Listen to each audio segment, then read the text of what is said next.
No Man's Land represents a state that every character is in at this point in the season, a state of displacement and alienation.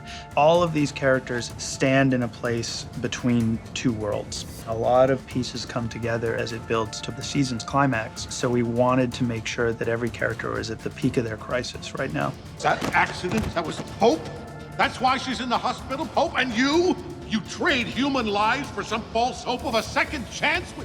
Howard's lashing out against Casper is really a projection of himself. I think Howard persecutes Casper for the very same crime that he has committed, which is falling in love with a version of a life that you don't own. And I think that moment really turns Howard to realize he doesn't belong here, that he is in no man's land right now. He talks to Emily Prime in a beautiful scene with Olivia Williams. So strange, I look at you and I see a woman that I've loved for 30 years. This idea of, I have all these memories and you weren't there for them.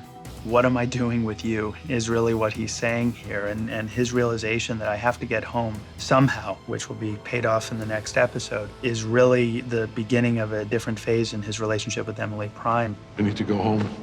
Angel Eyes lands in the center of the crossing at the end of this episode, in the center of no man's land. Very much by the look on his face, you can tell that he has been driven there by a strong purpose, that that's exactly where he is meant to go. And why and what it means we'll have to find out in the next episode. But the crossing stands as this very unique place because it is a diplomatically neutral territory. No one owns the transdimensional crossing. No one can step foot in there except by permission. And for Angel Eyes to drop himself in there is going to pose some very interesting diplomatic implications moving forward.